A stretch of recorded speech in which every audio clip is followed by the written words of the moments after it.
จากกรณีที่กำลังเป็นข่าวดังในสื่อสังคมออนไลน์หรือทาง Facebook ในเทศกาลบุญกินเที่ยงหรือหนอเปเจ้าของชนเผ่ามงที่เดินบ้านยวนเมืองเปกแขวงเสียงขวางที่มีการลงบินค่าอาหารสูงเกินราคาตัวจริงอาหาร8รายการรวมเป็นเงินสูงถึง 7,345,000 กีบในนั้นค่าไก่5ตัว2,500,000 กีบเฉลี่ยถึกตัวละ 500,000 กีบปลา6ตัว1,200,000 กีบถึกตัวละ 200,000 กีบข้าวสุก4จาน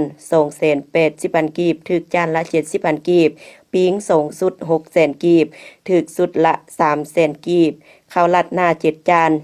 420,000 กีบถึกจานละ 60,000 กีบเบียร์จำนวน50ป่อง2ล้านกีบถึกป่องละ 40,000 กีบน้ำดื่มจำนวน15ตุก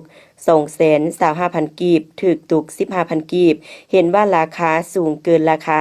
ท้องตลาดหลายดังนั้นทางสมาคมกีฬาบรรณคดีพื้นเมืองร่วมกับภาคส่วนที่เกี่ยวข้องได้ปรึกษาหารือและลงเก็บกรรมข้อมูลตัวจริงเห็นว่ามีมูลความจริงแท้ดังนั้นจึงได้เอิ้นผู้เกี่ยวหรือเจ้าของร้านมาศึกษาอบรมและปรับไหมตามระเบียบของสมาคมอย่างเข้มงวดสำหรับราคาอาหารตัวจริงแม่นส่งล้านกว่ากีบส่วนเงินที่เหลือแม่นส่งคืนลูกค้าจากกรณีดังกล่าวนางกงเยียว่างเจ้าของร้านได้แสดงความเสียใจต่อเหตุการณ์ที่เกิดขึ้นข้าพเจ้านางกงเยียว่างขอชี้แจงเหตุการณ์ที่เกิดขึ้นครั้งวันที่25ธันวาปี 2022ต่อซื้อสังคมออนไลน์ข้าพเจ้าเก็บเงินเกินนำลูกค้าเกินราคานำในห้องตลาดภายในงานบุญเทศกาลกินเจียงเผ่ามง8รายการตกเป็นเงิน 7,345,000 นำลูกค้าฉะนั้นข้าพเจ้าขออภัยขอรับผิดชอบและจะบ่ให้มีเหตุการณ์แบบนี้เกิดขึ้นอีกข้าพเจ้าขอให้สังคมจงอภัยให้ข้าพเจ้าเตนี้ต่อไป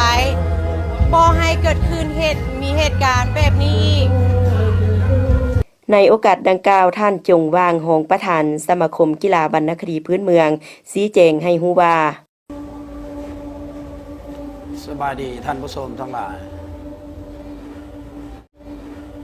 ข้าพเจ้าชื่อไซจงว่างคณะรับผิดชอบสมาคมกีฬาบรรณคดีพื้นเมืองแขวงเสียงขวางในเมื่อนี้ข้าพเจ้าจะขอมาชี้แจงเกี่ยวกับเรื่องการส่งบินลง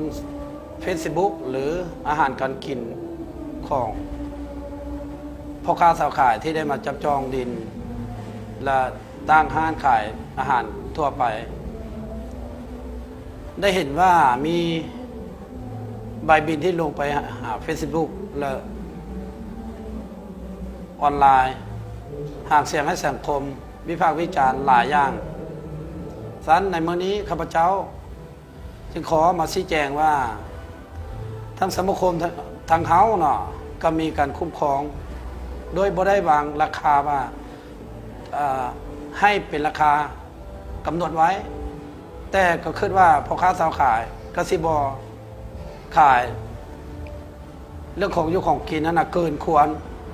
ฉะนั้นมาฮอดมื้อนี้เนาะจึงเห็นว่ามีใบบินที่ลง Facebook และออนไลน์ให้สังคมเห็นว่ามัน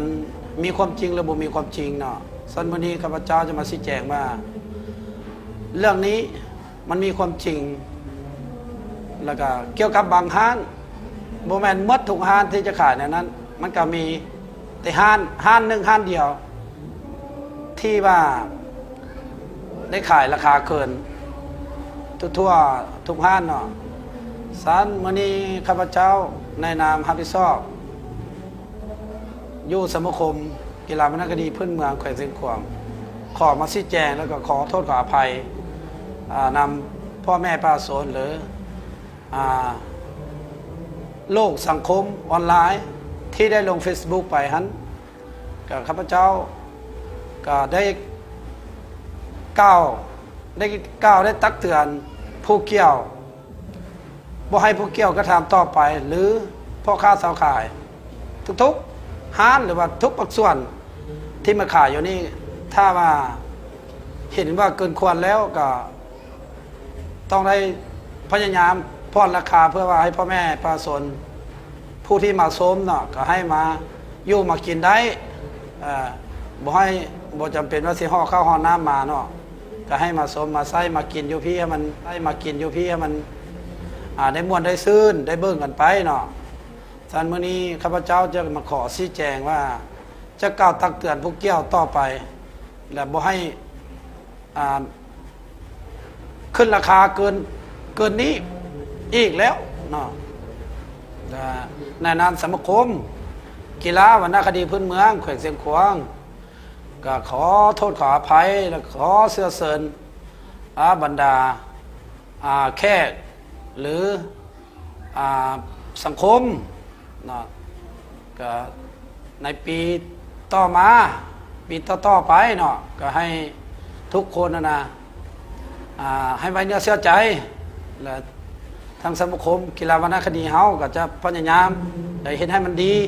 แล้วก็จะกำหนดราคาโดยรวมแล้วก็ให้มันมีการคุ้มครองเรื่องราคาอาหารการอยู่กันกินของการมาเปิดร้านที่ว่ารับแขกรับคนอยู่ในบุญกินเจียงของสมาคมเอานี่เนาะศาลมื้อนี้ข้าพเจ้ามาชี้แจงก็ขอโทษขออภัยนำสังคมแล้วก็ที่ว่ามีบินลงไปหา Facebook แล้วก็ให้ทุกคนก็บ่ให้น้อยอกน้อยใจและให้มายืมมายามในปีต่อๆไปเนาะข้าพเจ้าก็ขอชี้แจงเล็กน้อยนี้แล้วจะก้าวเตือนและพัฒนาพ่อค้าสาวขายทั่วๆไปให้มีความเข้าใจกันนี้หลายขึ้นกันเก้าเนาะขอบใจหลายๆ